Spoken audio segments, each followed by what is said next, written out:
Before March 2011, I was a photographic retoucher based in New York City. We're pale, grey creatures. We hide in dark, windowless rooms and generally avoid sunlight. We make skinny models skinnier, perfect skin more perfect, and the impossible possible. And we get criticized in the press all the time. But some of us are actually talented artists with years of experience and a real appreciation for images and photography.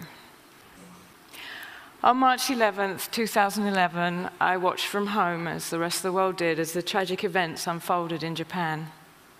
Soon after, an organization I volunteer with, All Hands Volunteers, were on the ground within days, working as part of the response efforts. I, along with hundreds of other volunteers, knew we couldn't just sit at home, so I decided to join them for 3 weeks. On May the 13th, I made my way to the town of Ofanato. It's a small fishing town in Iwate Prefecture. About 50,000 people, one of the first that was hit by the wave. The waters here have been recorded at reaching over 24 meters in height and traveled over 2 miles inland. As you can imagine, the town had been devastated. We pulled debris from canals and ditches. We cleaned schools. We demudded and gutted homes ready for renovation and rehabilitation. We cleared tons and tons of stinking, rotting fish carcasses from the local fish processing plant. We got dirty, and we loved it. For weeks, all the volunteers and locals alike had been finding similar things. They'd been finding photos, and photo albums, and cameras, and SD cards. Everyone was doing the same. They were collecting them up and handing them into various places around the different towns for safekeeping. Now, it wasn't until this point that I realized that these photos were such a huge part of the personal loss these people had felt. As they had run from the wave and for their lives, absolutely everything they had, everything had to be left behind. At the end of my first week there, I found myself helping out in an evacuation center in the town. I was helping clean the onsen, the communal onsen, the huge, giant bathtubs. This happened to also be a place in the town where the evacuation center was collecting the photos. This is where people were handing them in.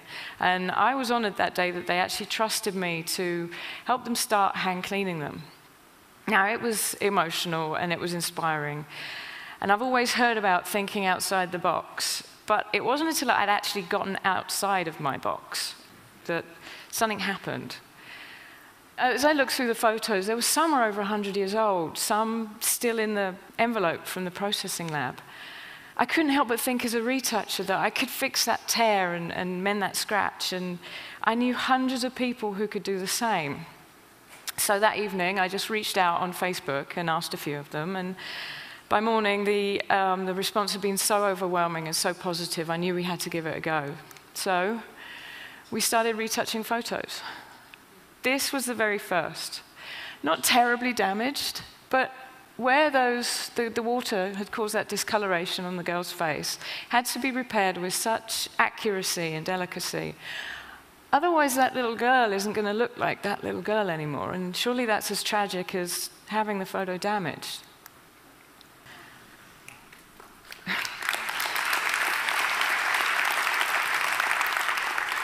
Over time, more photos came in, thankfully, and more retouchers were needed. And so I reached out again on Facebook and LinkedIn, and within 5 days, 80 people wanted to help from 12 different countries.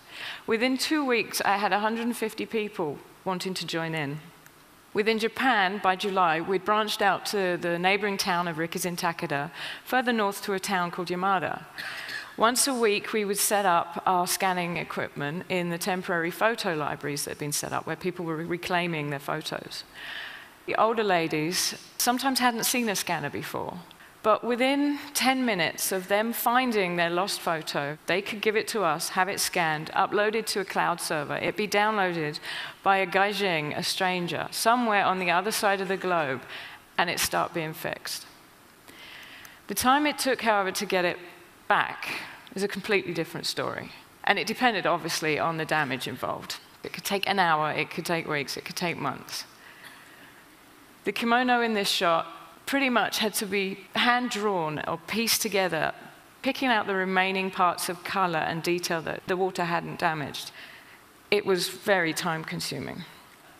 Now, all these photos have been damaged by water, submerged in salt water, covered in bacteria, in sewage, sometimes even oil, all of which, over time, is going to continue to damage them. So hand cleaning them was a huge part of the project. We couldn't retouch the photo unless it was cleaned, dry, and reclaimed. Now, we were lucky with our hand cleaning. We had an amazing local woman who guided us. It's very easy to do more damage to those damaged photos. As my team leader, Win, once said, it's like doing a tattoo on someone. You don't get a chance to mess it up.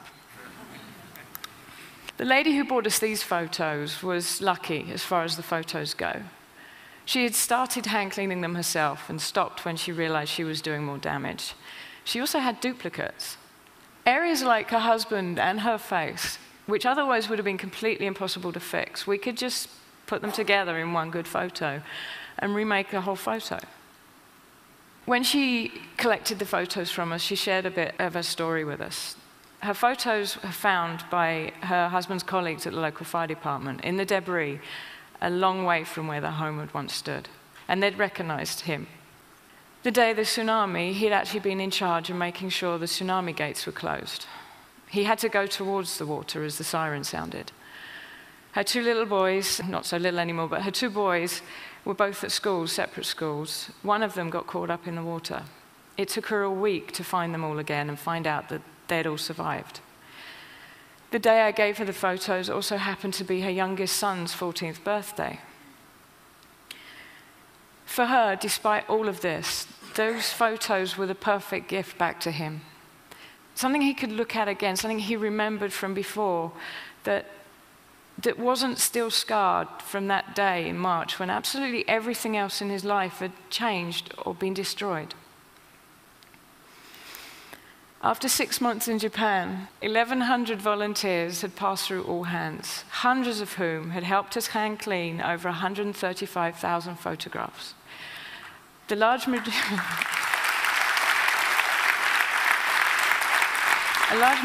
of which did actually find their home again, importantly. Over 500 volunteers around the globe helped us get 90 families, hundreds of photographs back, fully restored and retouched. During this time, we hadn't really spent more than about $1,000 in equipment and materials, most of which was printer inks. We take photos constantly. The photo is a reminder of someone or something, a place, a relationship, a loved one. They're our memory keepers and our histories. The last thing we would grab, and the first thing you'd go back to look for. That's all this project was about restoring those little bits of humanity, giving someone that connection back. When a photo like this can be returned to someone like this, it makes a huge difference in the lives of the person receiving it. The project's also made a big difference in the lives of the retouchers. For some of them, giving them a connection to something bigger, giving something back, using their talents on something other than skinny models and perfect skin. I would like to conclude by reading an email I got from one of them, Cindy, the day I finally got back from Japan after 6 months. As I worked, I couldn't help but think about the individuals and the stories represented in the images. One in particular, a photo of women of all ages, from grandmother to little girl gathered around a baby, struck a chord because a similar photo from my family, my grandmother, mother, myself, and newborn daughter, hangs on our wall. Across the globe, throughout the ages, our basic needs are just the same, aren't they? Thank you.